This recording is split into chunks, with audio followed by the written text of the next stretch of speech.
বন্ধুরা, সম্পূর্ণ গ্রীষ্মকাল জুড়ে নানান পরিচর্যা করার পরেও কি তোমাদের জবা গাছগুলির মধ্যে সঠিক গ্রোথকে তোমরা লক্ষ্য করতে পারছো না? প্রচুর পরিমাণে যত্ন করেও তোমরা তোমাদের জবা গাছগুলিকে মোটা এবং বলিষ্ঠ করে তুলতে পারছো না। অবিরাম চলা এই প্রচণ্ড দাবদাহে তোমাদের জবা গাছগুলি কি দুর্বল হয়ে পড়েছে এবং জবা গাছের মধ্যে এই সময় কি তোমাদের ফুল আসা বন্ধ হয়ে গেছে? তো বন্ধুরা, আমাদের ছাদ বাগানে থাকা জবা গাছগুলিকে দ্রুত বৃদ্ধি করতে হলে, গাছগুলিকে আমাদের মোটা এবং বলিষ্ঠ করে তুলতে হলে, দুর্বল হয়ে পড়া জবা গাছ থেকে আমাদের ভোরে প্রচুর পরিমাণে এই সময় ফুল পেতে হলে শুধুমাত্র জবা গাছের মধ্যে খাবার প্রয়োগ করলেই হবে না। এর সাথে জুন মাস থেকে যদি আমরা আমাদের জবা গাছগুলিতে কিছু প্রাথমিক পরিচর্যাকে করতে পারি, তাহলে কিন্তু আমাদের প্রতিটি দুর্বল হয়ে পড়া জবা গাছগুলিকে যেমন আমরা পুনরায় বৃদ্ধি বিকাশ করতে পারবো, তেমন গাছ থেকে আমরা প্রচুর পরিমাণে ভোরে ফুলও পেতে পারবো। তো বন্ধুরা, এখানে যে জবা গাছটাকে তোমরা লক্ষ্য করতে পারছো, এই জবা গাছটা কিন্তু প্রচন্ড দাবদাহে দুর্বল হয়ে পড়েছিল। জবা গাছের মধ্যে নতুন নতুন ডালপালা এবং পাতা আসা একেবারেই বন্ধ হয়ে গেছিল। গাছের মধ্যে ফুল আসাও কিন্তু বন্ধুরা বন্ধ হয়ে গেছিল।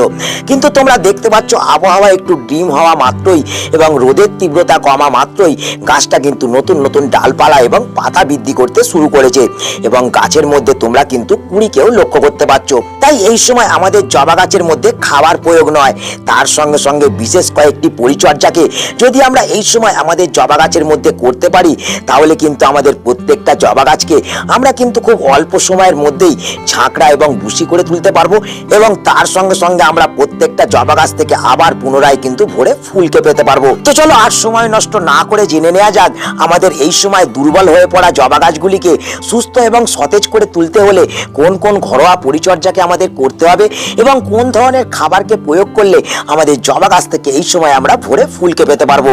সকলকে বলবো ভিডিওটা তাই শুরু থেকে শেষ পর্যন্ত দেখবে এবং অবশ্যই যারা নতুন বন্ধু কার্তিক হর্টিকালচারের প্রথম, চ্যানেলটা কিন্তু সাবস্ক্রাইব করে রাখবে। তো বন্ধুরা, এখন কিন্তু জুন মাস চলছে এবং বর্ষা আসা আমাদের এখানে শুধুমাত্র সময়ের অপেক্ষা।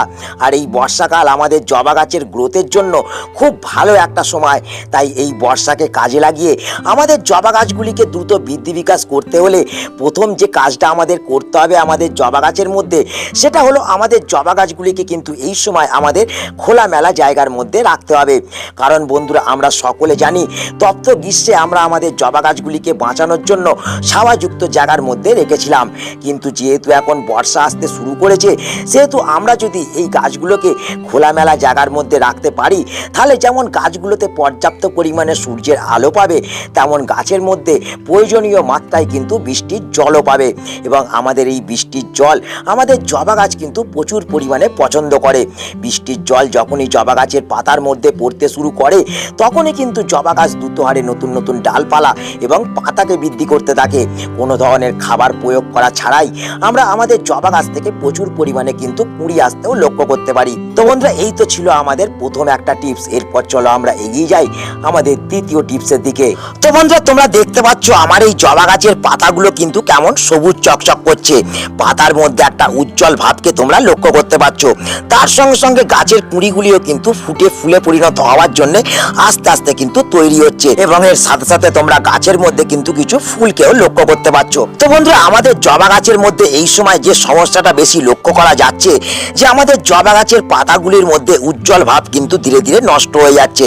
গাছের পাতা হলুদ হয়ে ঝরে পড়ার পাশাপাশি গাছের কুঁড়িগুলিও হলুদ হয়ে গাছ থেকে ঝরে পড়তে আরম্ভ করছে।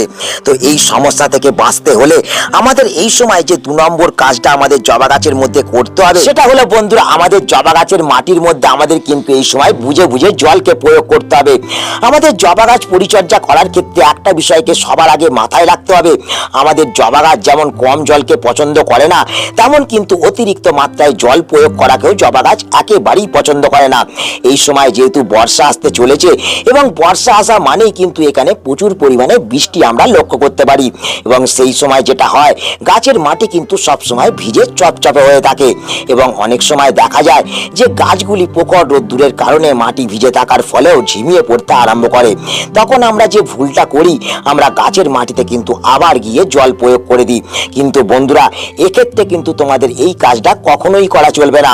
এই বর্ষাকালে তোমাদের কিন্তু বুঝে বুঝে গাছের মাটিতে জলকে প্রয়োগ করতে হবে এবং যখন আমরা জল প্রয়োগ করতে যাব, অবশ্যই কিন্তু মাটিটা এরকম আমাদের একটু চেক করতে হবে।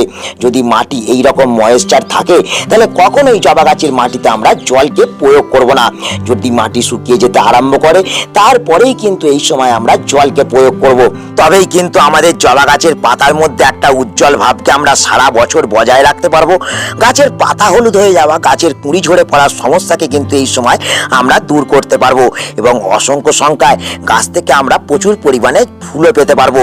তো বন্ধুরা, এই তো ছিল আমাদের 2 নম্বর একটা টিপস। এরপর চলো আমরা দেখে নিই আমাদের 3 নম্বর কোন কাজটা আমাদের জবা গাছের মধ্যে এই সময় করতে হবে।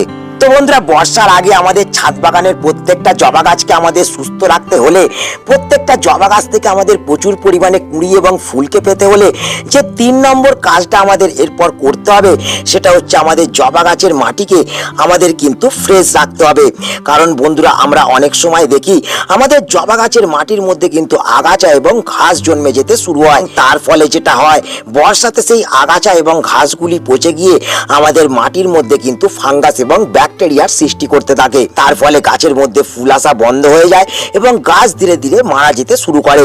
তাই এই সময় আমাদের যেটা করতে হবে, আমাদের মাটি থেকে সব ধরনের আগাছা এবং ঘাসকে কিন্তু আমাদের পরিষ্কার করে ফেলতে হবে। তোমরা এখানে দেখতে পাচ্ছ আমার টবের মাটির মধ্যে কিন্তু কোনো ধরনের আগাছা এবং ঘাস কিন্তু নেই এবং তার সঙ্গে সঙ্গে মাটিটাকে আমি কিন্তু একটুখানি খুঁজে দিয়েছি। কারণ বন্ধুরা, এই সময় যে সমস্যাটাকে লক্ষ্য করা যায় সেটা হচ্ছে আমাদের গাছের মাটি অতিরিক্ত পরিমাণে সবসময় বৃষ্টির জল পেয়ে ভিজে থাকার কারণে গাছের শিকড়গুলি কিন্তু দুর্বল হয়ে পড়ে এবং ধীরে ধীরে গাছের শিকড় পচে যেতে শুরু করে। তাই এই সময় আমাদের গাছের মাটিকে পরিষ্কার রাখার পাশাপাশি যে 2 নম্বর কাজটাকে করতে হবে সেটা হচ্ছে আমাদের গাছের মাটিটাকে কিন্তু 6 থেকে 7 দিন অন্তর অন্তর এরকম খুঁজে দিতে হবে। কিন্তু বন্ধুরা, শুধুমাত্র এই 2টি কাজকে করলেই কিন্তু আমাদের এই সময় হবে না। তার সঙ্গে সঙ্গে আমাদের যে জিনিসটা এই সময় গাছের মাটির মধ্যে প্রয়োগ করতে হবে সেটা হলো বন্ধুরা এটা। তো বন্ধুরা, আমার হাতে যে জিনিসটা তোমরা এই মুহূর্তে দেখতে পাচ্ছ এটা আর কিছুই নয়, এটা হচ্ছে হলুদ, যা আমাদের রান্নাঘরেই থাকে।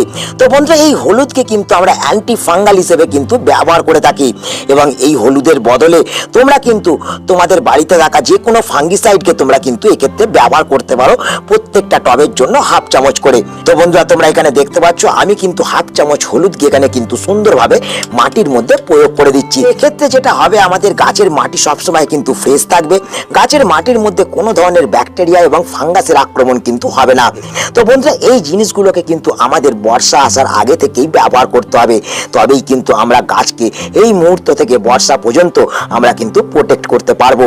তো বন্ধুরা, এই তো ছিল আমাদের 3 নম্বর একটি কাজ। তো চলো এবার আমরা দেখে নিই আমাদের 4 নম্বর কোন কাজটা আমাদের জবা গাছের মধ্যে এই সময় করতে হবে। তো বন্ধুরা, এরপর আমাদের জবা গাছের মধ্যে যে 4 নম্বর বিষয়টাকে নিয়ে আমরা আলোচনা করব সেটাও কিন্তু আমাদের জবা গাছের মাটিকে ঘিরে। তো বন্ধুরা, এই সময় দেখা যায় যে প্রবল পরিমাণে বৃষ্টি শুরু হওয়া মাত্রই আমাদের জবা গাছের মধ্যে কিন্তু কেঁচো, পিঁপড়ে এবং তার সঙ্গে সঙ্গে নানান রকম অপকারী জিনিস আমাদের জবা গাছের মাটির মধ্যে বাসা বাঁধতে শুরু করে। সেক্ষেত্রে দেখা যায় যে আমাদের জবা গাছগুলি ধীরে ধীরে মারা যেতে শুরু করে, জবা গাছগুলি কিন্তু দুর্বল হয়ে পড়ে আমাদের এই বর্ষাকালের মধ্যেই। তো এক্ষেত্রে আমাদের জবা গাছের মাটিকে সবসময় ফ্রেশ রাখতে হলে, আমাদের জবা গাছের মাটি থেকে পিঁপড়ে, কেঁচো, কৃমিকে দূরে রাখতে হলে আমাদের ঘরোয়া পদ্ধতির মাধ্যমে একটা জিনিসকে ব্যবহার করতে হবে। তো বন্ধুরা, আমার হাতে যে সাদা বর্ণের জিনিসটাকে তোমরা দেখতে পাচ্ছ এটা কিন্তু কর্পূর। এটা কিন্তু আমরা পূজাতে ব্যবহার করে থাকি এবং যে কোনো দশকর্মা এবং মুদির দোকান থেকে কিন্তু খুব অল্প মূল্যে সংগ্রহ করতে পারি। আমরা এই জিনিসটাকে সংগ্রহ করে এনে আমরা কিন্তু আমাদের জবা গাছের মাটি থেকে পিঁপড়ে, কেঁচো, কৃমি, নানান রকম অপকারী জিনিসকে আমরা কিন্তু দূরে রাখতে পারি। তো কিভাবে এই জিনিসটাকে আমরা প্রয়োগ করব? আমরা যেটা করব, আমরা কিন্তু টবের মাটির মধ্যে আমরা কিন্তু 2 কি 3টে এরকম কর্পূরকে কিন্তু আমরা রেখে দেবো। এক্ষেত্রে যেটা হবে, কর্পূর কিন্তু জলের মধ্যে গলে যাবে না এবং তার ফলে এই কর্পূরের যে তীব্র গন্ধ এই মাটির মধ্যে কিন্তু ছড়িয়ে পড়তে আরম্ভ করবে।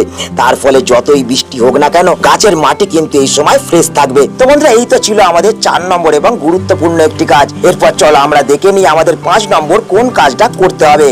তো বন্ধুরা, এরপর যে 5 নম্বর বিষয়টাকে নিয়ে আমরা কথা বলবো সেটা হচ্ছে আমাদের জবা গাছের মধ্যে খাবার প্রয়োগ। এই সময় আমাদের জবা গাছের মধ্যে নানান রকম পরিচর্যা করার পাশাপাশি আমাদের কিন্তু সঠিক খাবারকে আমাদের জবা গাছের মধ্যে প্রোভাইড করতে হবে। না হলে কিন্তু গাছ যেমন সঠিকভাবে বৃদ্ধি হবে না, তেমন গাছ থেকে কিন্তু আমরা সঠিকভাবে কুঁড়ি এবং ফুলকে লক্ষ্য করতে পারবো না। তাই এই সময় আমাদের যে খাবারটাকে প্রয়োগ করতে হবে সেটা হচ্ছে বন্ধুরা এটা। তো এই খাবারটাকে যেমন আমরা বাড়ির মধ্যে অতি সহজে তৈরি করতে পারবো, তেমন এই সময় এই খাবারটিকে জবা গাছের মধ্যে প্রয়োগ করলে আমরা জবা গাছের মধ্যে সমস্ত ধরনের পুষ্টির যোগান দিতে পারবো। তো চলো এই খাবারটি আমরা কিভাবে তৈরি করছি, কোন কোন উপকরণ এই খাবারটা তৈরি করতে লাগবে সেটা আমরা দেখে নিই। তো বন্ধুরা এই খাবারটিকে তৈরি করতে আমাদের প্রথম যেটা লাগবে সেটা হচ্ছে জল। তোমরা এখানে দেখতে পাচ্ছ আমি এই পাত্রটার মধ্যে আমি কিন্তু 2 লিটার জলকে ব্যবহার করেছি এবং এই 2 লিটার জলের সঙ্গে আমাদের যেটা নিতে হবে সেটা হচ্ছে বন্ধুরা এটা। তো বন্ধুরা এই যে জিনিসটা তোমরা দেখতে পাচ্ছ এটা আর কিছুই নয়, এটা হচ্ছে কলার খোসা এবং পেঁয়াজের খোসা ভেজানো জল। আমি কিন্তু 1 লিটার জলের মধ্যে 4টে বড় বড় কলার খোসা এবং 4 থেকে 5টা বড় বড় পেঁয়াজের খোসাকে ভিজিয়ে আমি কিন্তু 1 সপ্তাহ রেখে দিয়েছিলাম। এই 1 সপ্তাহ পরে আমরা এই তরল সারটিকে তৈরি করেছি এবং এই জলটার মধ্যে আমরা কিন্তু এই যে তরল সারটা সেটা কিন্তু বন্ধুরা মিশিয়ে দেবো। দেখো তোমরা দেখতে পাচ্ছ আমরা কিন্তু এই জলটার মধ্যে এই তরল সারটাকে ভালো করে কিন্তু মিশিয়ে দিচ্ছি। তো বন্ধুরা এই যে তরল সারটা তৈরি হয়ে গেল এটা কিন্তু গাছের মধ্যে আমরা এমনিতেই প্রয়োগ করতে পারি, কিন্তু এই তরল সারটিকে আমাদের আরো স্ট্রং তৈরি করতে গেলে আমাদের এর সঙ্গে কিন্তু আরো কিছু বিশেষ উপকরণকে মেশাতে হবে। তো কি কি জিনিস আমরা এর সঙ্গে মেশাবো সেটা হচ্ছে বন্ধুরা ম্যাগনেসিয়াম সালফেট। তোমরা এখানে দেখতে পাচ্ছ আমি কিন্তু 1 চামচ ম্যাগনেসিয়াম সালফেট নিয়ে নিয়েছি এবং এই দ্রবণটার মধ্যে কিন্তু আমি 1 চামচ ম্যাগনেসিয়াম সালফেটকে প্রয়োগ করে দিলাম। তো বন্ধুরা এই ম্যাগনেসিয়াম সালফেট দিলে আমাদের গাছের পাতা যেমন সবুজ চকচকে এই সময় থাকবে, তেমন গাছ কিন্তু সঠিকভাবে কুঁড়ি এবং ফুলকে আনতে পারবে। তো এর সাথে সাথে আমাদের যে জিনিসটাকে নিতে হবে তো সেটা হচ্ছে বন্ধুরা এটা। তো বন্ধুরা আমার হাতে এই সময় যে সাদা বর্ণের জিনিসটা তোমরা দেখতে পাচ্ছ এটা কিন্তু আর কিছুই নয়, এটা হচ্ছে আমাদের ডিমের খোসার গুঁড়ো। এই ডিমের খোসার মধ্যে প্রচুর পরিমাণে বন্ধুরা ফসফরাস আছে এবং প্রচুর পরিমাণে ক্যালসিয়াম আছে, যা আমাদের গাছের শিকড়কে বৃদ্ধি বিকাশ করার পাশাপাশি গাছের প্রত্যেকটা ডালপালাকে মোটা এবং বলিষ্ঠ করে তুলতে পারবে। তো এই জিনিসটাকে আমরা কতটা পরিমাণে দেবো? তো বন্ধুরা এই দ্রবণটা কিন্তু 3 লিটার একটা দ্রবণ তৈরি হয়েছে। এই 3 লিটার দ্রবণের জন্য আমরা কিন্তু এই 2 চামচ ডিমের খোসার গুঁড়োকে সুন্দর করে আমরা এই দ্রবণটার মধ্যে প্রয়োগ করে দেবো এবং বন্ধুরা তার সঙ্গে সঙ্গে একটা শক্ত কিছু দিয়ে আমরা কিন্তু দ্রবণটা ভালো করে এরকম গুলিয়ে নিতে থাকবো। কিন্তু বন্ধুরা এখনো পর্যন্ত কিন্তু এই দ্রবণটা স্ট্রং হয়নি বা তৈরি হয়নি। এর সঙ্গে আমাদের যে জিনিসটা এই সময় ব্যবহার করতে হবে সেটা হচ্ছে বন্ধুরা এটা। তো বন্ধুরা আমার হাতে যে জিনিসটা দেখছো এই সময় এটা আর কিছুই নয়, এটা হচ্ছে কফি, যা আমরা সকলেই খেয়ে থাকি এবং এই কফির মধ্যে প্রচুর পরিমাণে পটাশিয়াম, আয়রন এবং ম্যাগনেসিয়াম থাকে, যা আমরা প্রাকৃতিক পদ্ধতিতে গাছের মধ্যে প্রয়োগ করতে পারি। তো কতটা পরিমাণে এই জলটার সঙ্গে এই কফিটা প্রয়োগ করব? তো বন্ধুরা এখানে তোমরা দেখতে পাচ্ছ আমি কিন্তু কফিটা চামচের মধ্যে নিয়ে নিয়েছি এবং এই কফিটা কিন্তু আমরা সুন্দর করে এই দ্রবণটার সঙ্গে মিশিয়ে দেবো এবং মিশিয়ে দেওয়ার পর আবার কিন্তু আমরা এই দ্রবণটাকে একটুখানি গুলে নেব।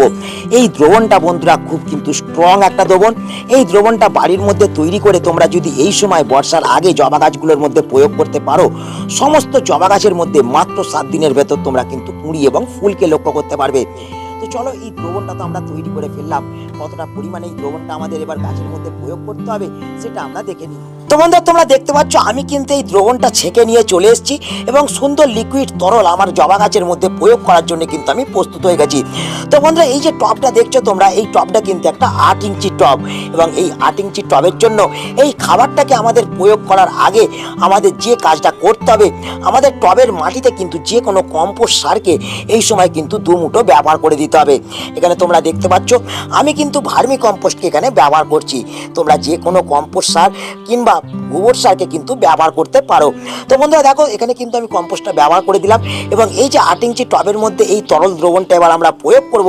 এটা আমাদের প্রয়োগ করতে হবে বন্ধুরা 250 ml এবং এই দ্রবণটা প্রয়োগ করার আগে আমাদের অবশ্যই কিন্তু মাটিটাকে একটু ময়েশ্চার করে নিতে হবে। ভিজে মাটিতে এই জিনিসটা কিন্তু কখনোই গাছের মধ্যে প্রয়োগ করা যাবে না এবং এর সাথে সাথে এই দ্রবণটিকে আমাদের জবা গাছের মধ্যে ব্যবহার করতে হবে প্রত্যেক 10 দিন অন্তর অন্তর। তো বন্ধুরা এই ছোট্ট ভিডিওটা আজকে আমি এখানেই শেষ করছি। আশা করি এই ভিডিওটা তোমাদের সকলের কাজে লেগেছে। যদি ভিডিওটা ভালো লাগে তাহলে অবশ্যই ভিডিওটাকে একটা লাইক করে দেবে, তোমাদের বন্ধুদের কাছে শেয়ার করে দেবে। যারা নতুন বন্ধু চ্যানেলে প্রথম অবশ্যই কিন্তু চ্যানেলটা সাবস্ক্রাইব করে রাখবে। তো বন্ধুরা দেখা হচ্ছে আবার একটা নতুন ভিডিওতে। সকলে ভালো থেকো, নমস্কার।